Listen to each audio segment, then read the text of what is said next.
Nuestro diplomado, quiero agradecer y darle la bienvenida a la doctora Concha, quien viene de manera totalmente altruista, movida por lo que ustedes hacen y que se ha reflejado en sus alumnos.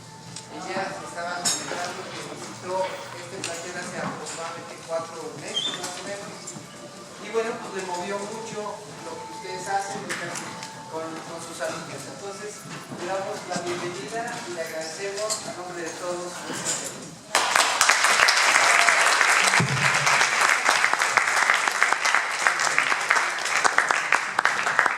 Muchas gracias y buenas tardes a todos.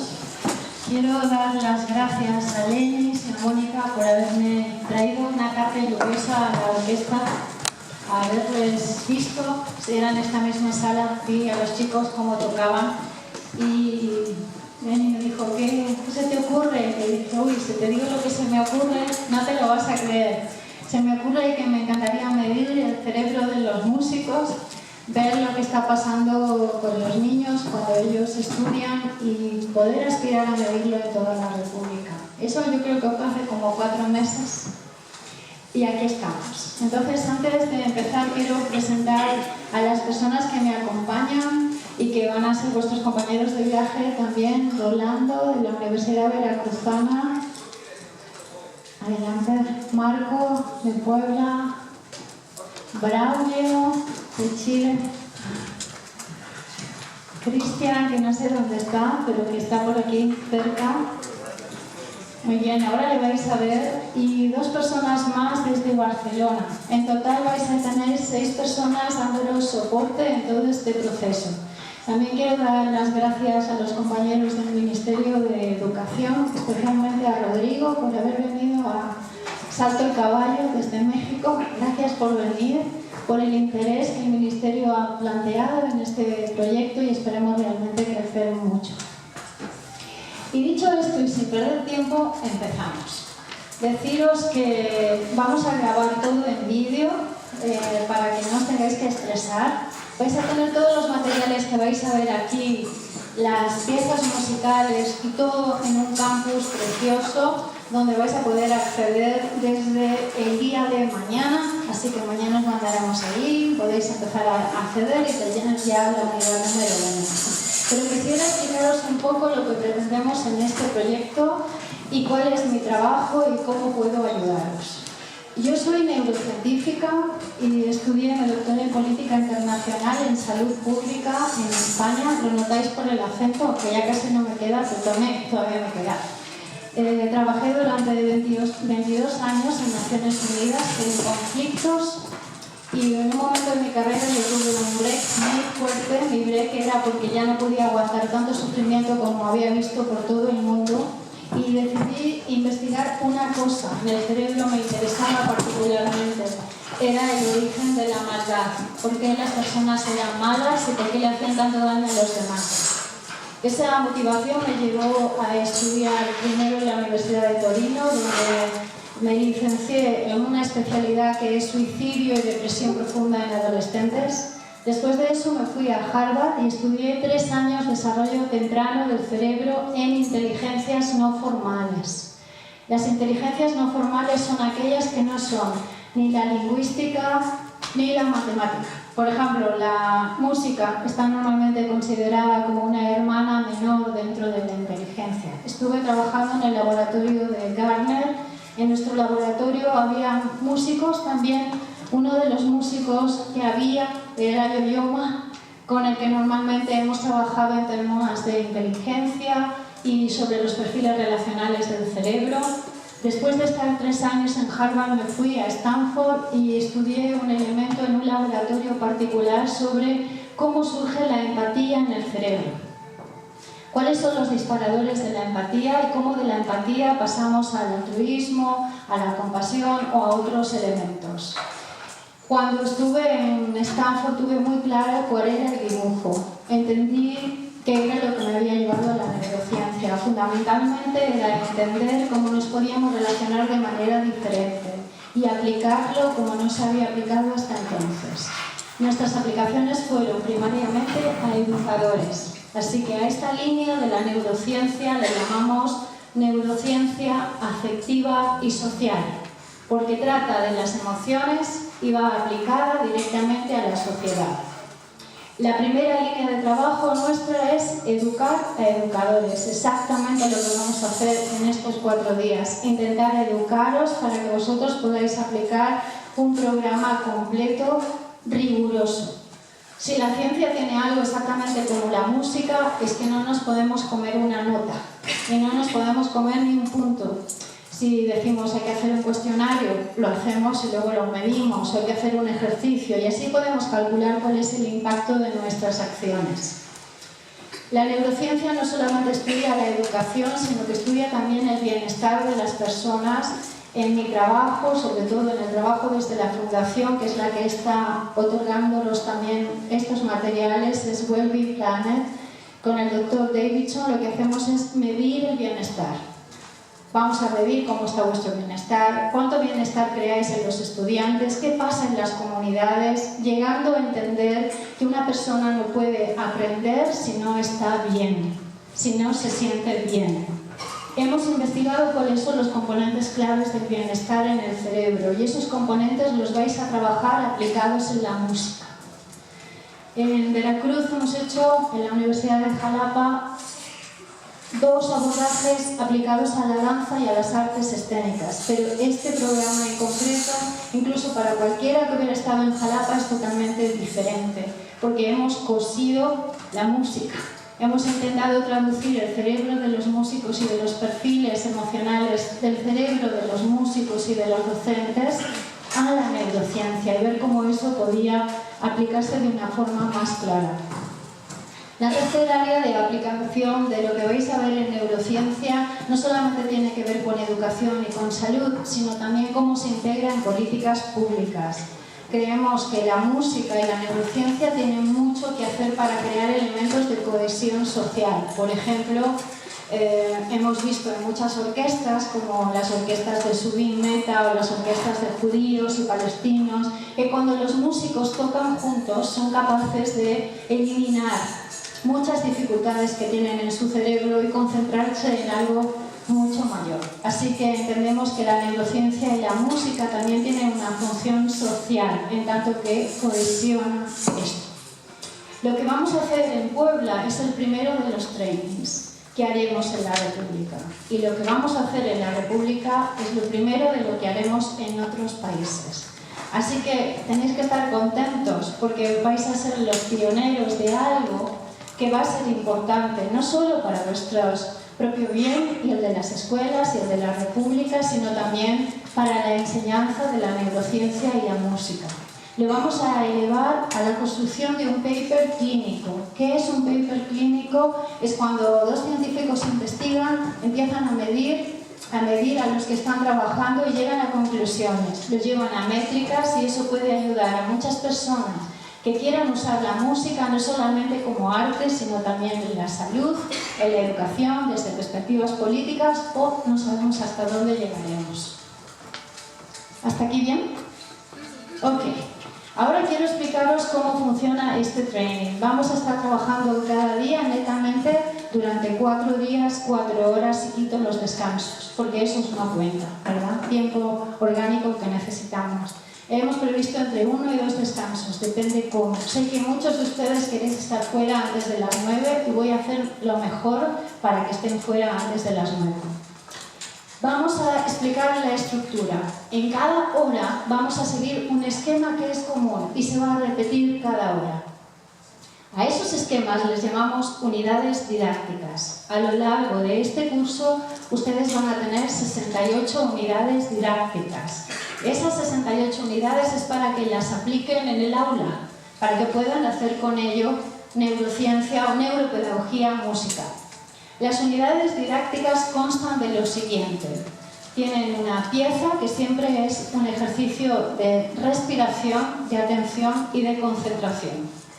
Sabemos que las personas que no prestan atención no se pueden concentrar y si no se pueden concentrar tienen una mente distraída. Así que en cada sesión vamos a ir creando una pieza. Imaginaros que es una orquesta, todo el curso, Y cada pieza es un instrumento que se ensambla en una única partitura.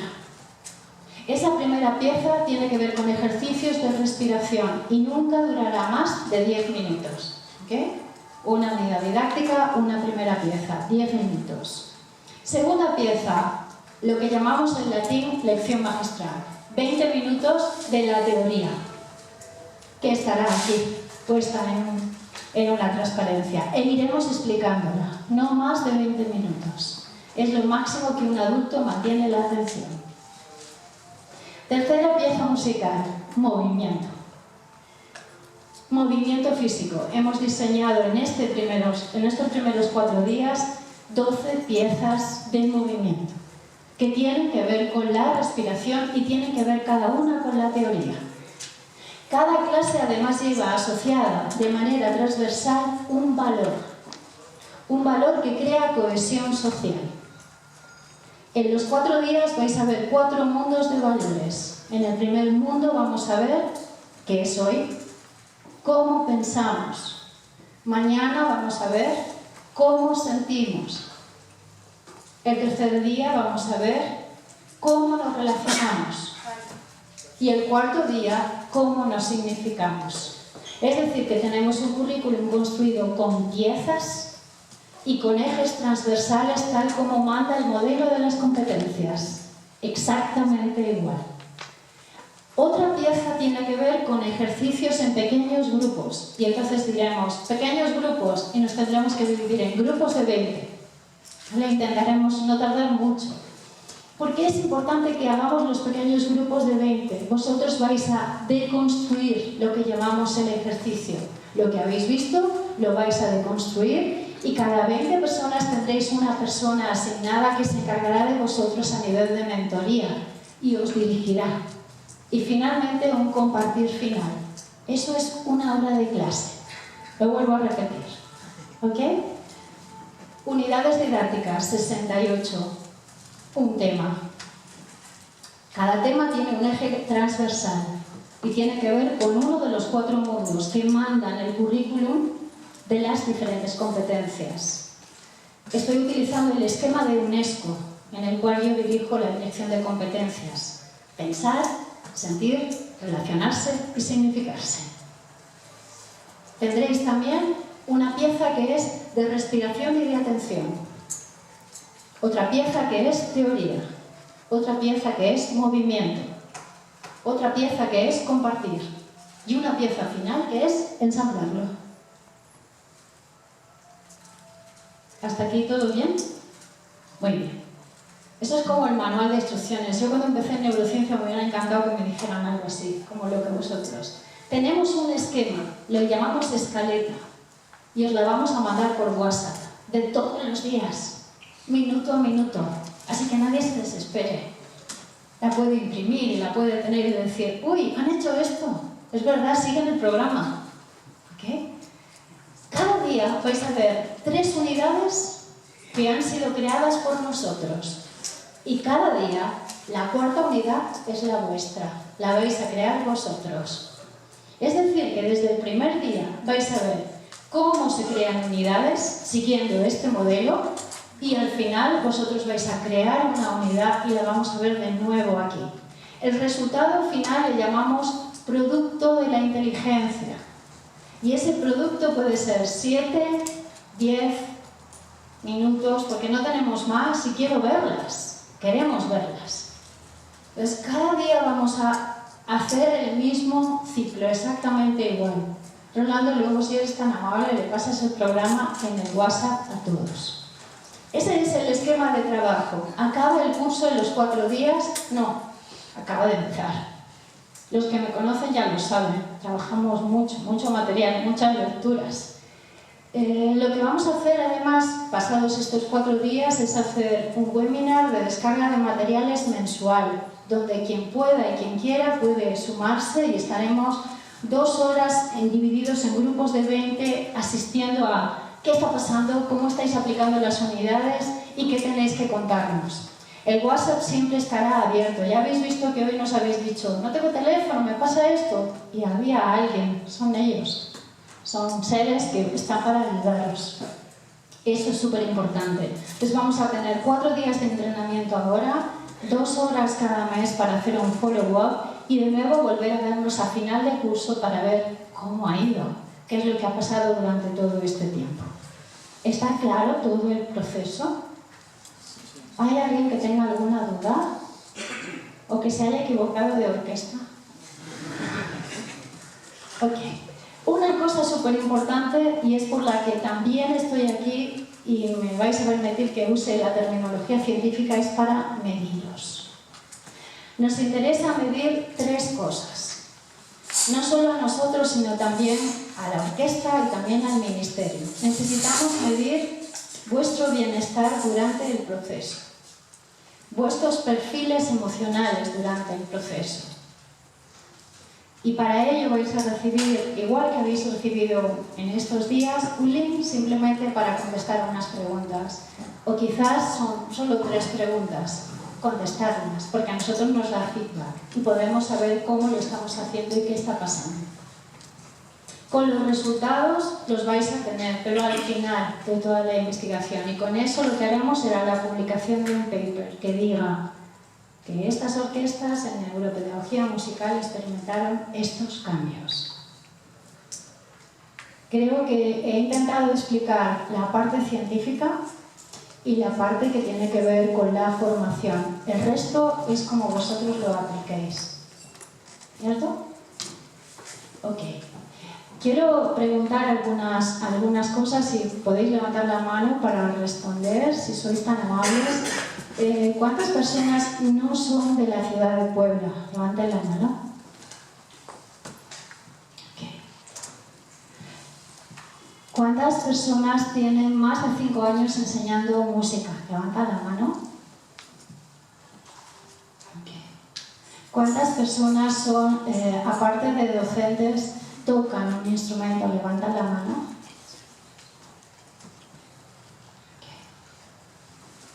¿Cuántas personas no son músicos ni tocan un instrumento? Levanten la mano. Muy bien. Perfecto. Ya tenemos un poco un perfil de grupo. ¿Hay alguien que quiera preguntar algo antes de abrocharse el cinturón? No seáis tímidos. ¿Está todo claro? ¿Sí? Muy bien. Vamos a empezar con el primer ejercicio. Dejen las libretas en el suelo. Y pónganse de pie, por favor. Vamos a colocar los pies en el suelo y cerrar los ojos unos instantes. Vamos a llevar la atención a la respiración, cerrando la boca, por favor. Si pueden, coloquen la lengua detrás de los dientes. Llevando la atención a la respiración, vamos a inhalar en 1 y a exhalar en 2.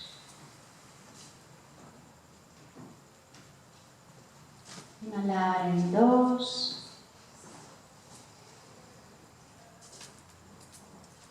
Y a exhalar en 3.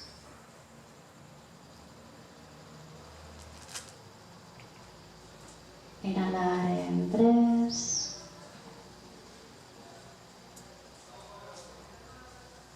Y a exhalar en 4.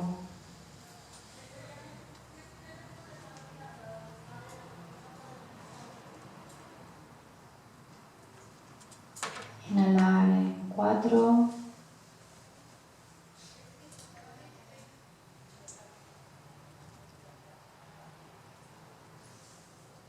Y a exhalar en 5.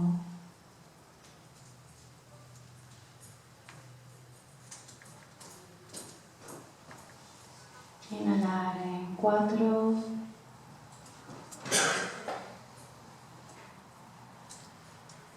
Y a exhalar en 3.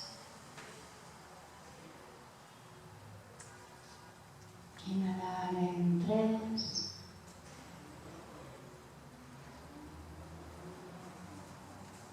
Y exhalar en 2.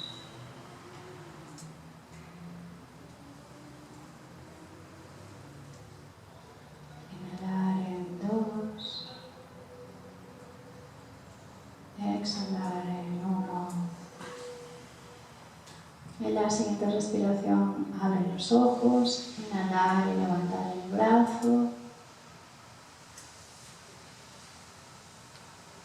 Y exhalar, bajando el brazo. Lentamente. De nuevo, inhalar, levantando el brazo, brazo derecho. Y exhalar, levantando, bajando el brazo.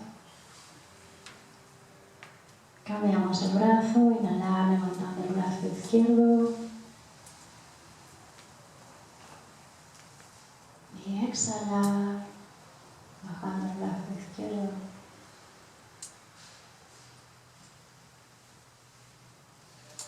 Inhalar, levantando el brazo.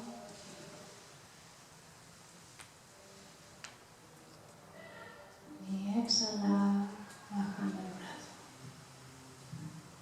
En la siguiente respiración colocamos la mano derecha en el corazón, a ser posible sintiendo el latido cardíaco.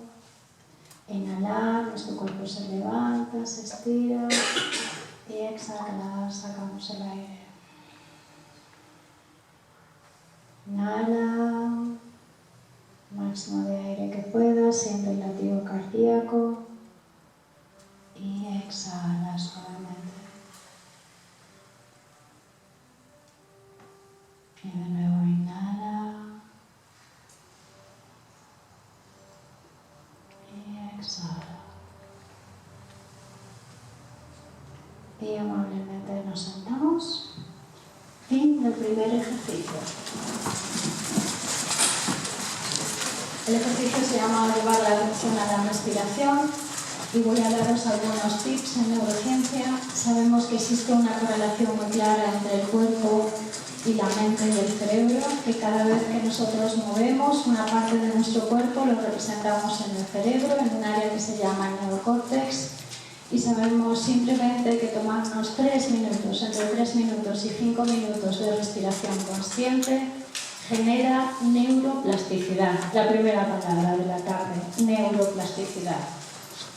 La neuroplasticidad es la capacidad del cerebro de hacerse plástico, de transformarse en cosas, de comprender lo que el otro está sintiendo, lo que el otro está pensando e incluso predecir lo que puede realizar gracias a un grupo de neuronas que están en el neocórtex, es esta parte del cerebro que se llaman las neuronas espejo. Las neuronas espejo fueron descubiertas por Giacomo Risolati y Canizzara en Italia, experimentando con primates. Experimentaban a ver si podía existir comunicación entre las especies. Uno se comía un plátano y el otro se representaba en el cerebro como si se estuviera comiendo un plátano. En una pausa, ellos dejaron los cables puestos y observaron que mientras los investigadores estaban comiéndose una pizza, los simios seguían representando como si ellos estuvieran comiendo una pizza. Era el principio del descubrimiento de las neuronas espejo. Las personas, cuando vemos a otro hacer algo, en nuestro cerebro se produce el gimnasio como si lo estuviéramos haciendo nosotros. Os lo voy a traducir a vuestro lenguaje, al musical. Cuando una persona está escuchando una pieza de música, hay una representación en el cerebro, en los circuitos cerebrales, como si estuviera tocando ese instrumento. No es que sabe tocar como el concertista, pero su cerebro está representando exactamente igual que si lo estuviera tocando. Lo que sabemos no es solamente que las neuronas espejo se basan en el copiado de lo que el otro está haciendo, sino que se basan en el copiar lo que el otro está sintiendo. Por lo tanto, la neuroplasticidad se fundamenta en la capacidad de leer, copiar, el sentir, el pensar, intuir o actuar lo que otro o otros están sintiendo. Incluso aunque el otro o los otros no sepan que lo están sintiendo. Por ejemplo, podemos transferir información sin saberlo a otra persona y la otra persona lo capta. Nuestra capacidad que tenemos de representar en el cerebro tiene que ver con la abstracción, donde la música es un elemento súper importante. La música genera abstracción en el cerebro. Si miramos en un cerebro dónde están las áreas de la abstracción, vemos que están aquí arriba de nuevo en el neocórtex. Entonces entendemos que las personas que trabajan en la música tienen mayor capacidad empática que las que no. También tienen mayor capacidad de abstracción y mayor capacidad de lectura de signos no verbales. Llamamos signos no verbales a todo lo que no está dicho, pero que se entiende. Los cerebros musicales funcionan básicamente por ritmos circadianos muy antiguos.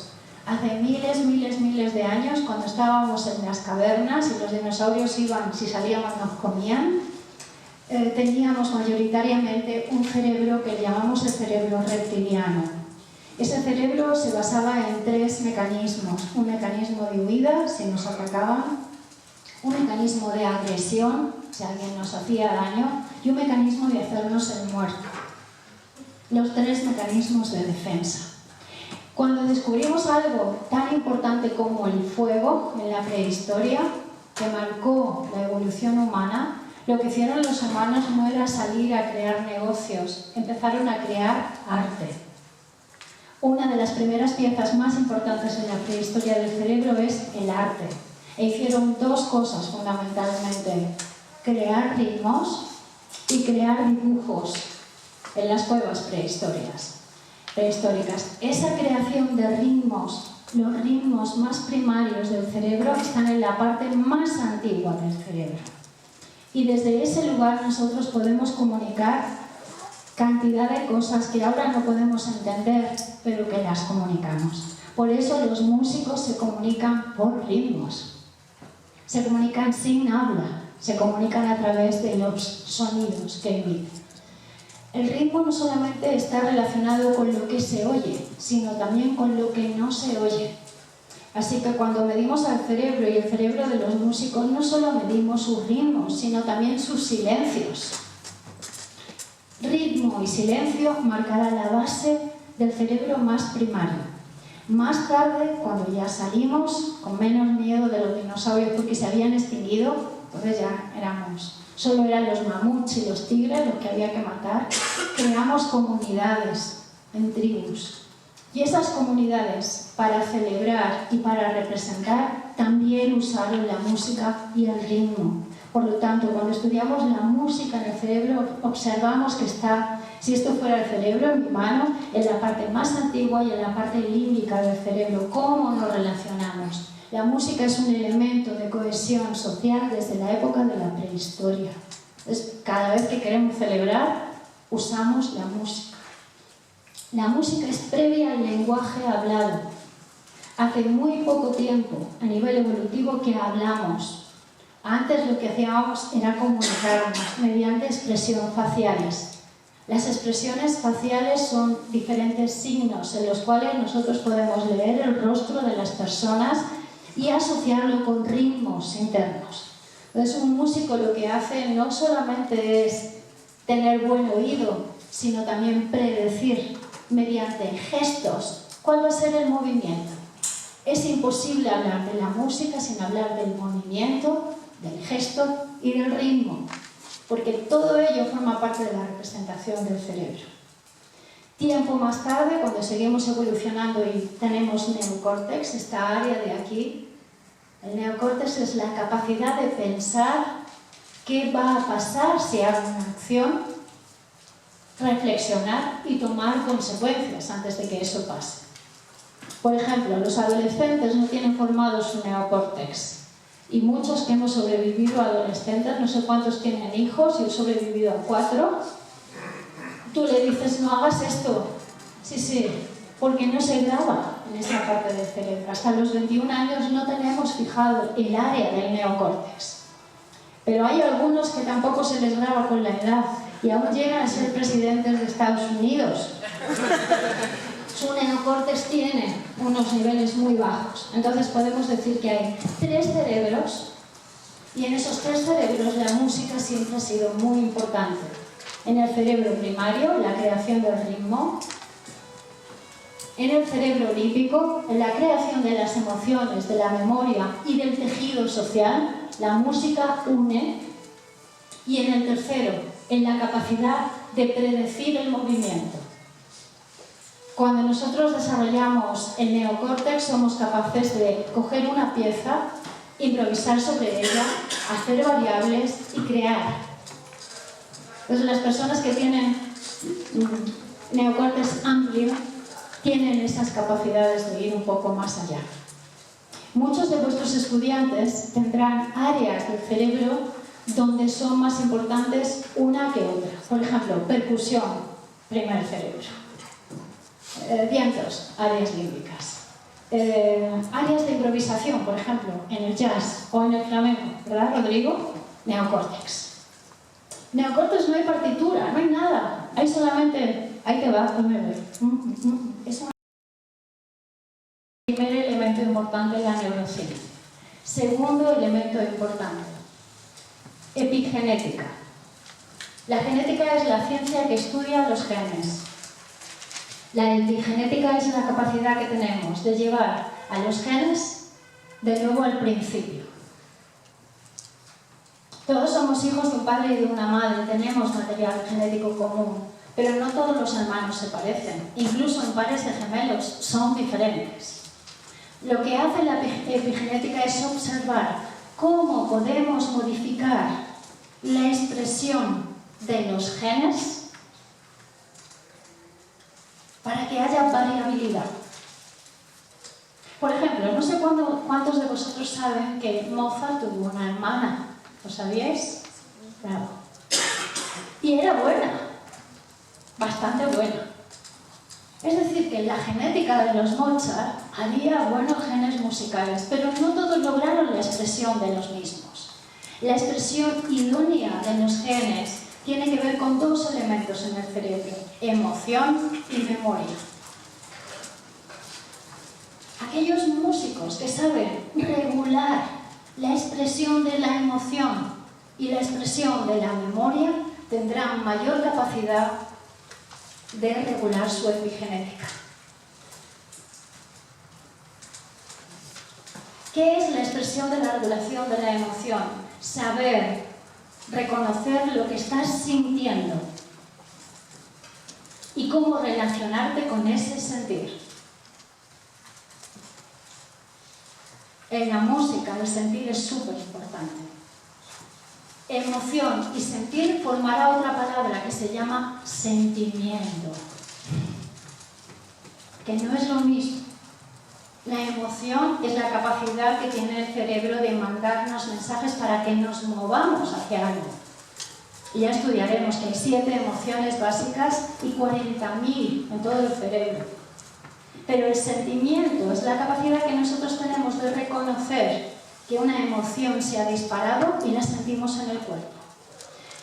Parte de vuestro trabajo no es solo el cuerpo, es un instrumento. Entonces ustedes tienen 2 cuerpos, su cuerpo físico y su cuerpo instrumental. O si fueras un cantante, tu cuerpo de voz. En ambos es importante la emoción. Hemos investigado mucho sobre cómo cuando te sientes bien y de qué manera te sientes, tu performance cambia. La emoción se vincula a la memoria. No solo tienes emociones en ese momento, sino que buscas en el repertorio si hubo alguna vez que tuviste una emoción semejante.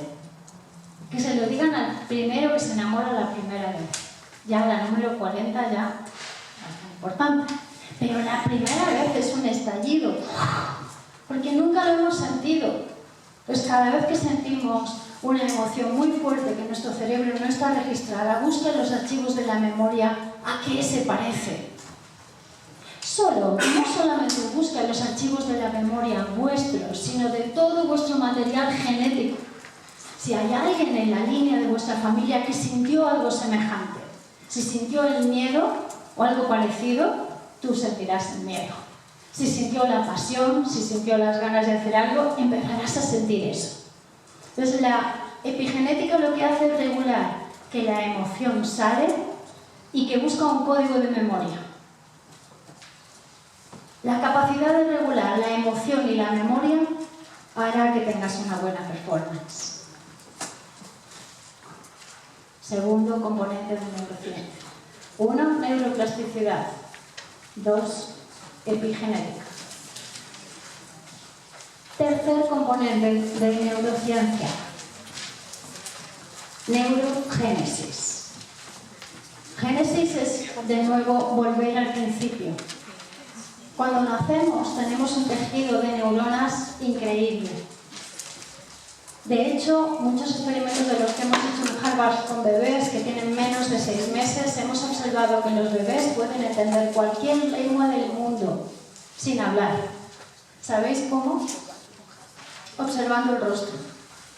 Hemos cogido a bebés y, por ejemplo, una nani le habla en ruso y le dice la misma cosa, y otra le habla en japonés y otra le habla en árabe, y el cerebro del bebé registra exactamente lo mismo, porque está leyendo sus expresiones faciales.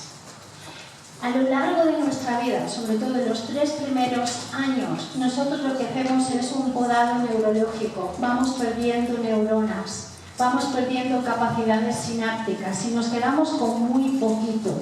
Y si no ejercitamos el cerebro, cada vez con menos y menos, hasta llegar a que nuestro cerebro degenere.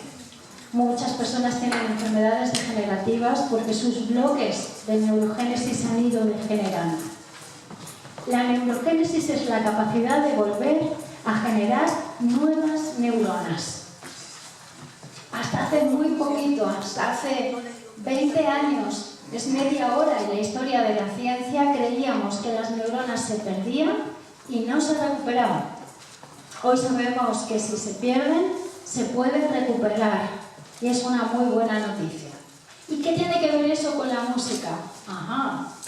Las neuronas se recuperan solo mediante el movimiento y la pasión. Exactamente. Si somos capaces de movernos y de apasionarnos, somos capaces de regenerar nuevas neuronas. No solo neuronas, sino, por ejemplo, recuperarnos antes de las lesiones, el sistema inmunológico más fuerte. Es muy importante. Entonces, la música no solamente tiene la capacidad de deleitearnos a nivel artístico, sino de recuperar neuronas. Lo hemos visto mucho con enfermos graves, escuchando piezas musicales, midiendo. Uno de los grandes maestros en la música y la ciencia fue Oliver Sacks, que seguro le conocéis, y si no le conocéis le vais a conocer, fantástico. Oliver Sacks empezó a investigar con enfermos muy degenerados, que habían perdido mucho tejido neurológico, qué pasaba cuando ellos volvían a escuchar música. Y empezó a entender que la música, gracias a sus estudios en su laboratorio, tiene sistemas de archivos en el cerebro totalmente diferentes, mucho más duraderos que el lenguaje de la palabra.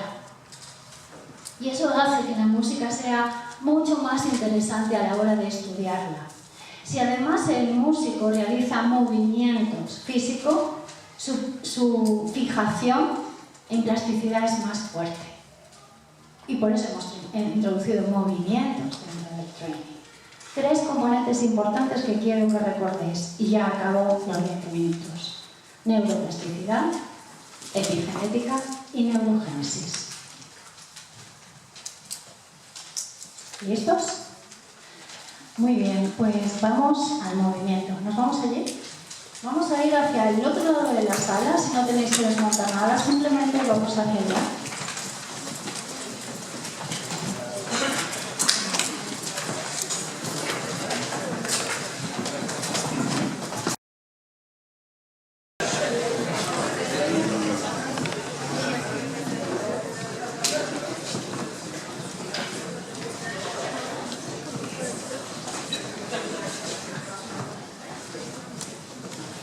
Hola, buenas tardes. Mi nombre es Rolando León. Vengo aquí con mis compañeros de la Universidad Veracruzana. Yo estudio teatro, mi compañero es de la Facultad de Danza, aquí otro compañero del diplomado en neurociencias y por allá nuestro compañero Braulio, que también es en el diplomado, que es psicólogo. Lo que vamos a hacer ahorita va a ser poner mucha atención a un movimiento que estructura nuestro cuerpo para activarlo. Este sería como un principio del movimiento que es fundamental trabajar desde la columna, porque la columna es una base del cerebro que nos ayuda a conectar con todas las ideas del cuerpo, desde nuestro sistema interno, el periférico y toda la expresión de neuronas que tiene nuestro cerebro a lo largo del cuerpo. Entonces, les pido que busquen un poco de más espacio, si pueden hacerse más para acá atrás. Sí, pueden ocupar todo el espacio y viendo hacia acá.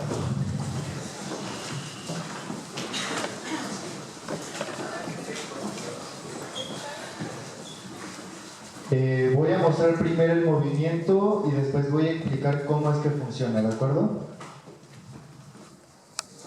Si me logran ver todos ahí, cada columna.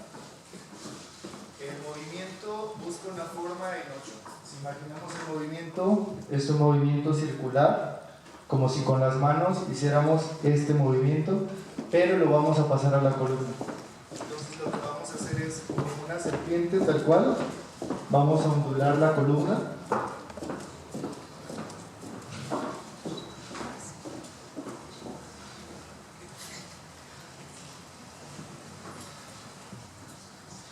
Y poco a poco vamos integrando la respiración. Inhalo cuando voy arriba y exhalo cuando voy abajo.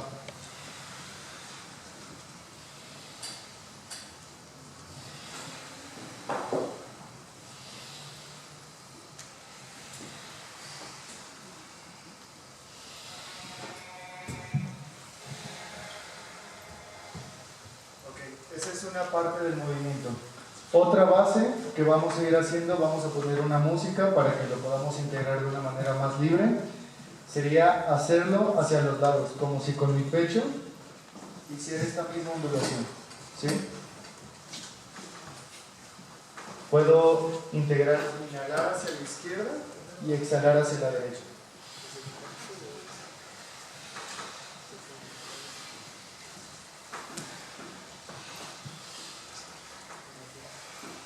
Puedo ir integrando las manos, acompañándome con las manos.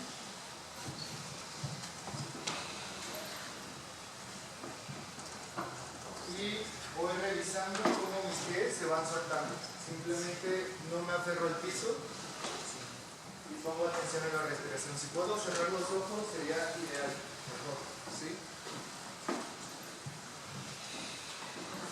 Ok, entonces lo que vamos a hacer es que con la música vamos a integrar poco a poco. Bueno, ustedes tienen mejor afinación en el ritmo que yo. Vamos a ir integrando con el movimiento la circularidad a la música que se va a poner ahorita y después lo vamos a pasar a las manos, ¿sí? Para hacerlo. Pueden esparcirse más aquí en el espacio, viéndose entre ustedes. Es muy importante que el movimiento se pueda relacionar entre ustedes con el movimiento, porque eso va a ser pauta para enseñar movimiento a otros. ¿Cómo le enseñas tú a un alumno a relacionarse a través de una partitura? Eso es como una partitura, es como seguir una escala musical, ¿no?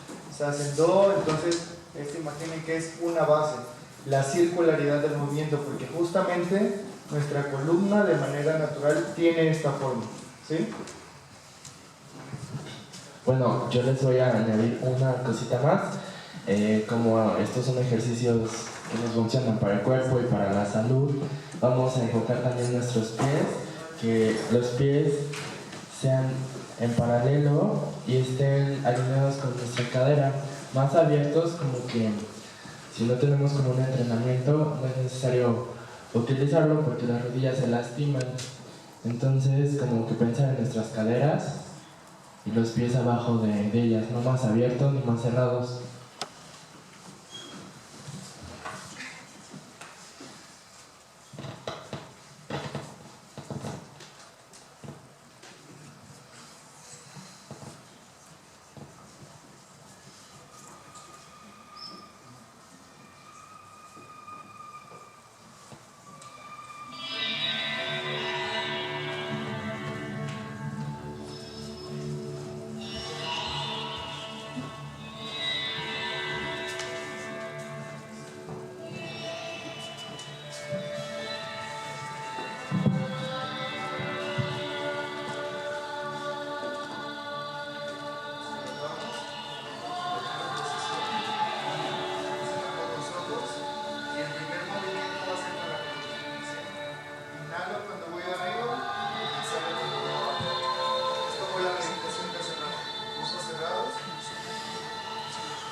despacio.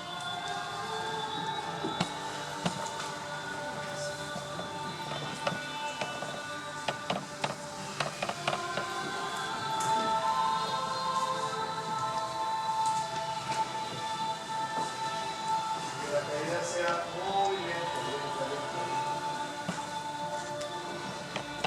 Atención a mi respiración, observo solo mis manos.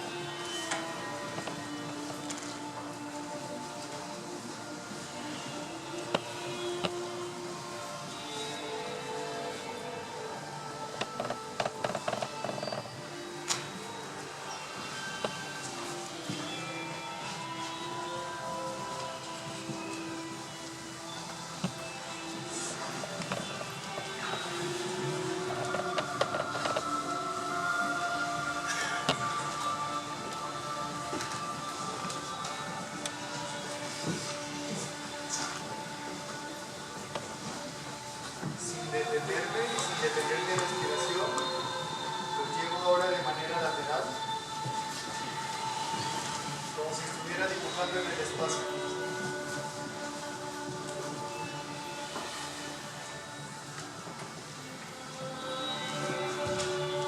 Integro el movimiento de mi pecho, mi columna, y simplemente respiro.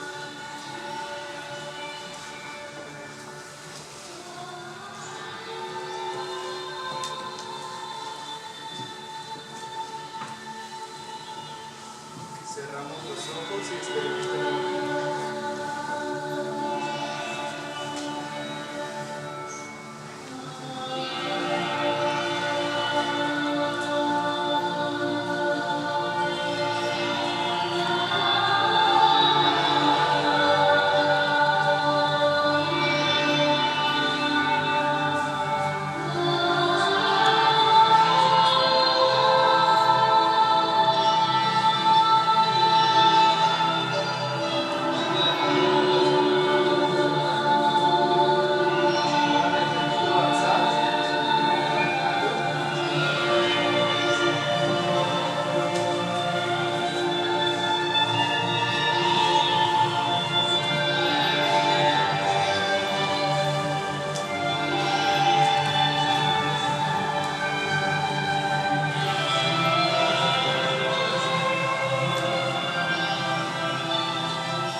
Me voy deteniendo lentamente.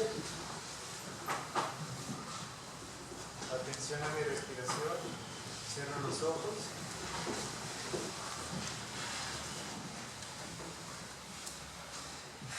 Y reviso mi cuerpo, mi respiración. Lo que percibo, lo que siento. Y pienso cómo puedo relacionarme a través del movimiento, de la atención a mi movimiento y la atención al movimiento de otros. Coloco mi cuerpo, hago lo que necesito mover, respiro.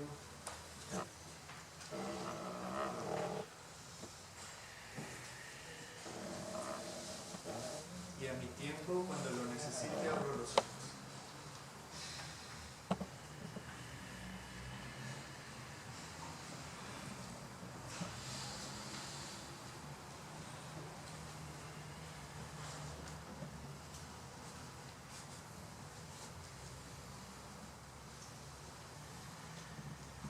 Podemos volver a las sillas. Gracias.